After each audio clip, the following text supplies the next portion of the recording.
शांति। 28 अक्टूबर 2024 की साकार मुरली से होमवर्क। आज की मुरली से हम होमवर्क लेंगे, लक्ष्य रखेंगे। राजाओं का राजा बनने के लिए पावन बनने का पुरुषार्थ करना है। राजाओं का राजा बनना अर्थात विश्व की बादशाही लेना।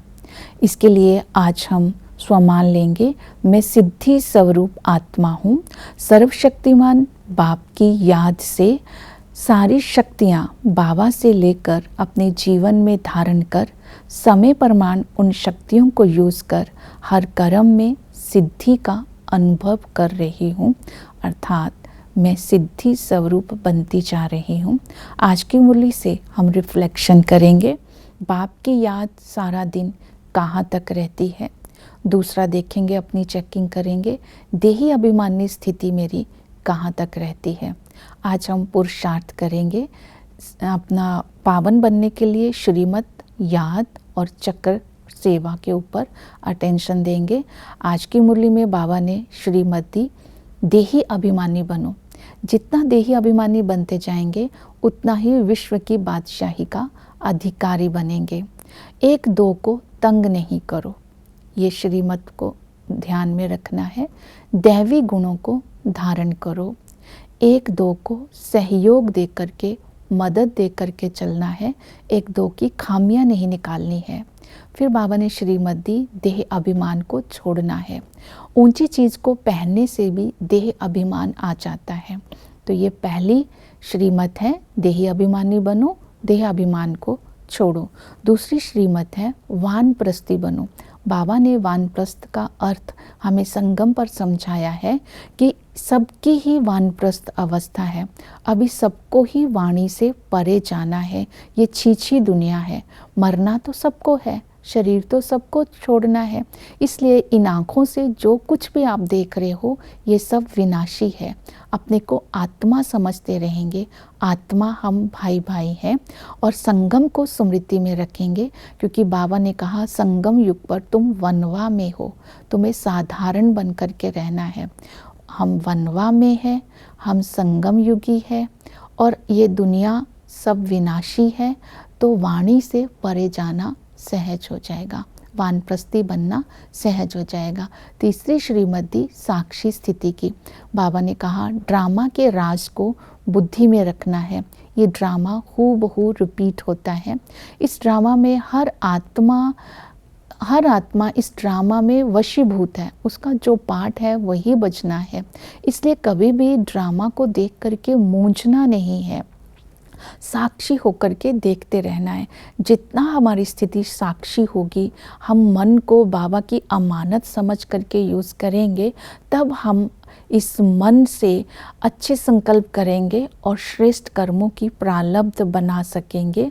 इस मन को प्रभु की अमानत समझ करके चलना है, ताकि हमारे मन में किसी के भी पार्ट को देख करके कोई नेगेटिव संकल्प ना आए।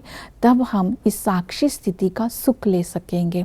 फिर बाबा ने याद के लिए कहा कि याद की यात्रा में रहना है। याद करना ही बच्चों को डिफ़िकल्ट लगता है, याद में ही बच्चे फेल हो जाते हैं। बाबा ने कहा इसलिए याद की यात्रा पर विशेष अटेंशन देना है। बच्चे बाप को याद करते हैं, तो याद कैसे करना है उसकी विधि बताई। अपने को आत्मा समझ बाप को याद करना है। हम आत्मा परम धाम निवासी है। हम आत्माओं का बुद्धि योग बाप के साथ लगा रहता है। जब आत्मा बाप के साथ बुद्धि योग लगाती है तो इसी को ही मीठी फांसी कहा जाता है। तो बाबा ने ये भी क्लियर किया कि आदि सनातन देवी देवता धर्म के जो भाती होंगे वो ही यही याद अर्थात निरंतर याद की यात्रा में रह सकते हैं।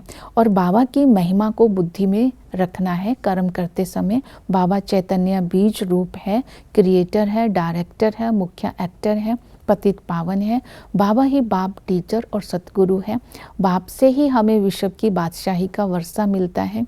टीचर ही हमें पढ़ाई पढ़ाते हैं, जिस पढ़ाई से मनुष्य से देवता बनते हैं। इस पढ़ाई को, इस नॉलेज को आत्मा संस्कार के रूप में साथ ले जाती है, अर्थात भविष्य में इसका हम स्वरूप बन जाते हैं।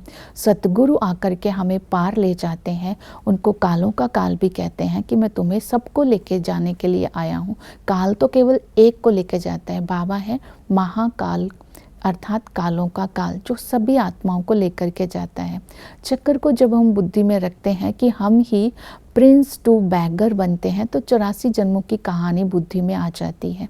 आदि में हम सभी आदि सनातन देवी देवता धर्म के थे, अपार सुखी थे, उस समय पावन थे, और इस समय हम बहुत दुखी हुए क्योंकि रावण के राज्य में आ गए, अपार दुखी हुए, भक्ति करते नीचे उतरते आए। तब संगम पर बाबा हमें पुरानी दुनिया को नई दुनिया में कैसे बदलना है इसके बारे में बताते हैं और ड्रामा का राज समझाते हैं। ड्रामा प्लान अनुसार ही बाबा इनमें प्रवेश करके हमें सारा ज्ञान देते हैं और फिर विश्व की बादशाही देने का पुरुषार्थ करवाते हैं। और सेवा के लिए बाबा ने कहा कि ज्ञान के पॉइंट्स का मंथन कर देही अभिमानी होकर के पॉइंट्स सुनाने हैं। अगर देह अभिमान होगा तो पॉइंट्स भूल जाएंगे। तो इसलिए बाबा ने कहा कि जितने भी त्यौहार संगम पर है उनकी यादगार द्वापर से शुरू होती है। द्वापर से जो भी त्यौहार है बनते नहीं है, बनते हैं संगम युग पर।